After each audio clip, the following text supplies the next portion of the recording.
Wow, he didn't bring the Murkrow, really? Whoa. ABA ground. Doombug, you're kind of trolling my guy. Like, bring the Murkrow. What are you doing?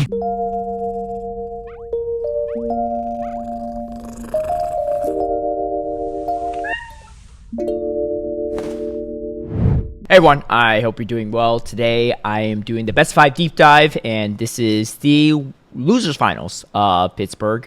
I said in my last video, but if you didn't hear it, I was at the event, but I left day 2 before I saw the results in the top 3, the best 5s. So I haven't seen what happens here. I don't know who wins it. I just saw the Z's Wireless versus T-Stunner matchup in my last video, but now we have T-Stunner versus Doombug. So let's get into the battles. Before we get into the battles, I want to give a big shout out and thank you to all my patrons who've been supporting my content creation. If you'd like private one-on-one coaching, scrims against me, some of my league guides and strategies ahead of time, or even tune into my live stream battles, feel free to sign up through the Patreon link down below. Looking at these two teams, T-Steinar running that Bastion team, and then Doombug running a Murkrow Unova Stumpus Fortress team. Pretty interesting. Bastion has like 3 really solid matchups. 2 really good matchups with Credilli, Murkrow, and then it beats Corsola. Fortress is kind of weird. Fortress kind of has a shield. I see it almost a little bit like the Corviknight matchup versus Bastion, except Fortress just can't afford getting hit by a flamethrower at all, whereas Corviknight is not too bad there. So there's a chance, as someone that used a lot of Bastion in Show 6, I don't think it's actually really worth it to bring the Bastion into... It's okay to bring in like one or a few games, but not every game, even though it like has play into 4 on Doombug's side. The problem is against the Marowak and the Unova Sunfisk, it's so much worse. It's so bad into them, right? This is like a true like feast or famine scenario for Bastion. Whereas like if you have neutral play into stuff like Corviknight, like Corsola, that stuff, and they have like 1 hard answer, like 1 ground type, 1 fighter or something, then that's fine. But having 2 really hard answers to it, it's not going to be good. So, I mean, looking at the rest of the team here, Moltres is kind of hard to use too, right? You get outpaced by like the Fortress, the Murkrow, the Unova Stumpus is awful, the Credilli's awkward, especially without Brave Bird. He is running payback on his Corsa T-Steiner, so what can he do? That's the real question. Annihilate, I think, is really good into this team. If you avoid the Corsa, you're okay. Murkrow's not great, but your damage really adds up against Murkrow. So honestly, as long as you avoid the Corsa, it's not the worst. Obviously, it's not great on even energy, even shields against the Murkrow, but if you're ahead on energy or you have more health or a shield advantage, you're fine into that too. So I think the Annihilate might come in a good chunk. It is very shield intensive though. Outside of that, I think the Gastrodon's super safe as well. It's not even that bad into Moltres, and it hits even harder into Murkrow because it's so frail. So I think some combination of Annihilate, Gastrodon, maybe Credilli even would work well for T-Steiner. Maybe throwing a Bastion here or there. Corsa's okay. Corsa's actually pretty safe as well into Doombug's team as long as you avoid the Murkrow. I wouldn't be surprised if he does some ABB like line where he draws out the Murkrow and then like has a Bastion, has a Annihilate back. Maybe Bastion lead, Corsola Annihilate. That could be a decent line. On the side of Doombug too, I mean, you know, I think the Murkrow's really safe. It's really strong into the team of T-Steiner outside of that Bastion. I think he brings it like almost every game. This is a situation where like as long as you avoid the Bastion, you're good for Doombug. So I'd say on paper, Doombug has the team comp advantage. But I mean, T-Steiner had the team comp advantage versus ZY's last game, but we saw how that went. So let's see how this goes. All right. Wow, he didn't bring the Murkrow, really? Whoa. ABA ground. I mean, it's kind of okay because the Marowak's not terrible into Gastrodon, shields up. ABA ground with a Corsola in the back. He is over prepared for this Bastion. But yeah, this is not going to be great for Doombug. The Moltres just hard beats the back line. I don't know. This is Doombug. You're kind of trolling my guy. Like, bring the Murkrow. What are you doing? Also, like again, like the Bastion, like it's okay into Doombug's team, but it's not easy to bring. I think. I don't know what Doombug was thinking that was going to be here, but I mean, yeah, I don't know. I'm surprised Steiner actually brought the Moltres. Moltres is kind of hard to bring here, but I think it's good. It's a good pairing with Primate or Annihilate, so I kind of get it. Yeah, I don't know, Doombug, man. You gotta bring the Murkrow. It beats the Gastrodon. beat the Credilli, you beat the Moltres, you beat the Corsa, you beat the Annihilate. Like, you have 5 positive matchups. Why wouldn't you bring it? Yeah, but then now comes the Moltres, right? And it's payback Moltres too, so you have ways to hit back against the Stunfisk too. But you draw out the Moltres, which is good for Doombug. Does he go for the bait? No, he doesn't. It's too early to risk a bait here, so I think it's a good shield from Steiner as well. Because even if he baits here, you still get taken out, right? So it's like a really risky bait. Yep, that's good. He's going to shield. This is going to be a really obvious rock slide, which means that if the timers are up and he tries to go for a combo play. Oh, wait, hold on. Oh, he could combo play. Does he have the move? I don't think he does. No, he doesn't have the move. Yeah. He goes for a catch. Yeah, it's a good catch. Really good catch. Because all this energy now is like, and shields are completely down. Steiner's not worried about anything. Dude, that looked like a debuff discharge. Discharge even worse than Mud Bomb too, so it's a really good catch for Steiner. Dude, I know what Butter's saying, but I don't even know how he takes care of his Corsola in the back. He has no Corsola answer. Like forget the Moltres, right? The Corsola is even a bigger problem. I mean, it's also a problem. And there's still Annihilate. Yeah, look at this. This is brutal. He's going to just leave it back-to-back moves. I don't know. I don't know. I think there's no way Doombug wins this game. If he wins this game, he's the best player in the world. So there's no way. Yeah, like what do you do? Catch this on a Corsa? Like, you can't really do anything. The catch was good for Steiner, but also like, I don't love this line of 3 from Doombug at all. Not to like beat a dead horse, but it's just, he has such a good team comp advantage with the Murkrow. Oh, but he doesn't go for it, but that's fine. That's fine, yeah, because he knows the energy dry. Yeah, his payback's gonna hurt. It's gonna one-shot. But you do secure that knockout, and all you have to do is reach the payback, and you're already at the payback. And this is gonna be clean. Yeah, it's going for the extra energy. Those sucker punches might as well have been exclamation marks at the end. Yeah. I don't know. I mean, just look at this team, right? Like, Murkrow beats the Annihilate, it beats the Moltres. I mean, you know, it's not comfortable to Annihilate, but you win it. The non-shadow does. You just outpace. Pretty sure you beat the Credilli, because you just outpace that too. You're doing super effective damage throughout. Obviously, you lose here. You beat this, you beat this. Why would you not bring the Murkrow? I don't get it. Like, you only have one hard losing matchup, and the others you just win. Wouldn't you just always go for shield advantage Murkrow in the back and maybe try to maintain alignment so you don't get it locked on a Bastion?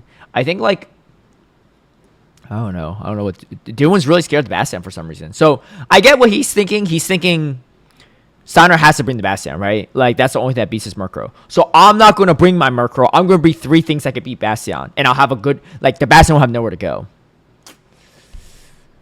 It's an okay thought, but then, like, everything else just kind of beats you, right? The Corsa's good into you. Like, if you don't get the Annihilate Iron Corsa, that beats you. The Moltres beats you if you don't get the Unova Stunfisk on it. Like, he's just gambling way too much. I don't... Like, that... Steiner played it well, but, like, I feel like Doombug was going to lose that game the moment he locked in that team, no matter what Steiner ran. Okay, he has a Murkrow. Oh, my gosh. Oh my gosh. Okay, so this is also like weird from Doombug. I don't want to harp on, like, I don't want to give Doombug too hard of a time, but I think here's the thing, right? When you lose the lead, right, you obviously have like a safe swap you want to do. So he's going to safe swap, in this case, Unova Stunfisk. You need to think about like what you're trying to draw out. I guess in a way, if he's going to draw out the Credilli, that's okay, right? That's like the only other thing that could actually kind of like hang with the Murkrow a little bit. But you're not going to draw out the Bastion. And there's a Gastrodon. So if you draw the Gastrodon, that does absolutely nothing for your Murkrow. It does nothing for your Corsa either, because both of them beat the Gastrodon. So you end up just giving Steiner the best matchup he can have for the Gastrodon, and you get pretty much no value out of it. I get it. If you could draw the Credilli, that would be a good gamble, but like, I don't love this safe swap either from Doombug, but I mean, this one's a little bit tougher. He at least brought the Murkrow. He has good pairing, but he might just be RPS here. The Murkrow could do some things against Credilli though, for what it's worth. So, you know, it's not Bastion at least for him. But this is looking rough. Doombug is chuckling, but remember, this is a best of 5 in the Yeah, there's just no way he wins this, so I'm just going to fast forward this a little bit. You're going to come in with the Murkrow here. Okay. Going to try to peck all the way down. Steinar will get back to his timer as well. See if he pivots. No, actually goes for the course lift. Yeah, I think it's fine not to peck all the way down, because you're going to have to shield the Murkrow, and then you're in a worse spot. Like, here's Doombug's thought process. If it's a Bastion on the back, he loses anyway, right?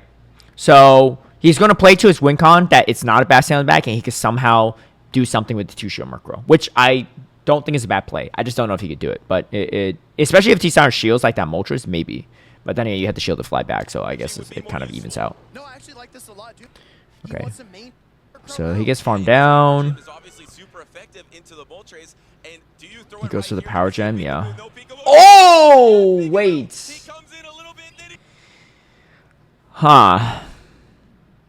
Let me think about this play a little bit. I think it's probably... I don't know if I love this play.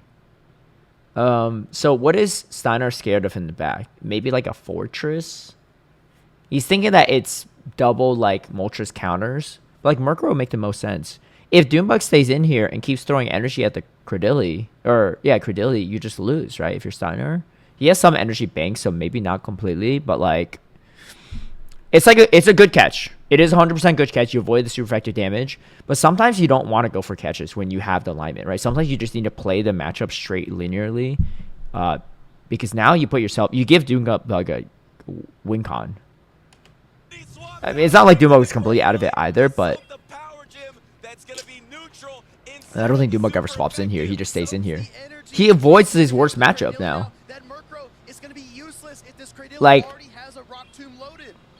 okay, it's not the worst because if T-Star goes for double Rock Tomb, he takes this out. Doombug doesn't shield. He grabs the first shield from the Murkrow. It's permanently debuffed. I mean, obviously he doesn't maybe know this Murkrow. Maybe he's predicting it though. Like, I think this could still work out because Doombug will have no way of clearing his debuffs, and then he just gets overwhelmed from the Moltres and the Credilli combo, right? But like the other options, what? Doombug to avoid getting permanent debuff, he brings in a Murkrow into a Credilli with energy. So like in a way, like Steinar might checkmate him on this play in itself. So it might work out. Maybe I spoke too soon. I don't know. Maybe I spoke too soon. I don't think he could get to it though. Nah. He's just gonna peck him down, right? Does he shield? Okay, he does shield to get the move off.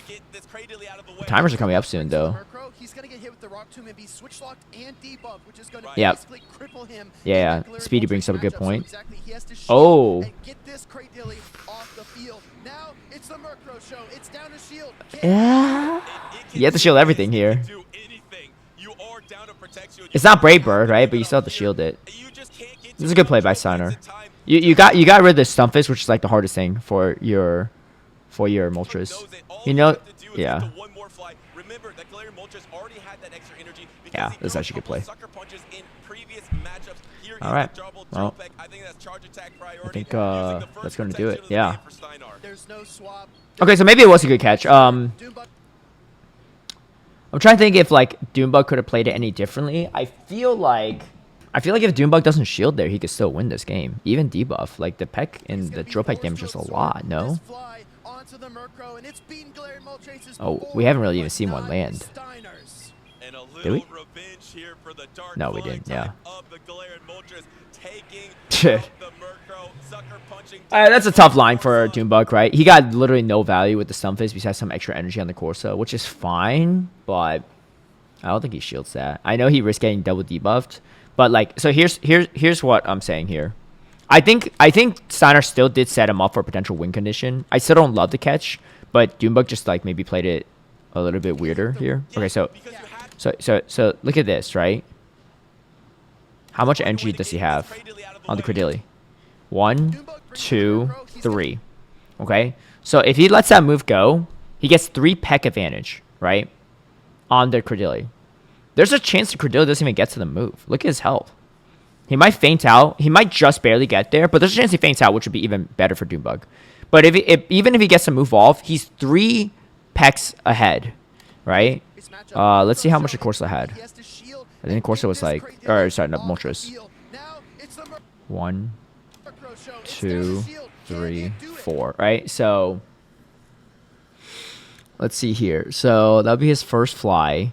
So he's 4 away, right? If Doombug got 3 there, he's 3. He gets 2 more. That's 1 drill peck, and then Steiner's not even at the fly yet. At that point, he'll be 1 away. He goes for 1. He gets to fly, but they're on 2 shields. No, I think Doombug just wins that, even if debuffed. He just constantly outpaces his Moltres. I don't know, I'm too lazy to do the math right now, but I think I think if Doombug just doesn't shield there, he wins. Yeah. I don't know. That's I'm really surprised here. You know, Doombug obviously has a great team comp advantage with the Murkrow, but he unfortunately is catching some really bad leads, which kind of sucks. But T-Sound clearly could deal with this Murkrow even without the Bastion on. So, oh, there's no way. Oh, that's brutal. This game's a wrap. This game's a wrap. I just remember too, they played each other in the losers bracket, I think, or the winners bracket. And T-Star did win the 2-1 over him, but he went straight like annihilate into Doombug every time.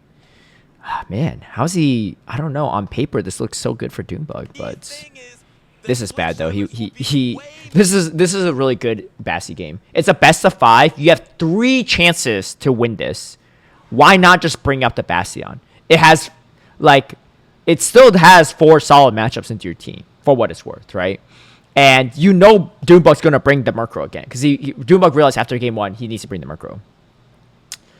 But, yeah. But Doombug's not expecting a Bastion. He's not expecting a Bastion this game. There's no way he is, right? I don't think he is. I mean, he has, but like, he didn't bring a single ground type.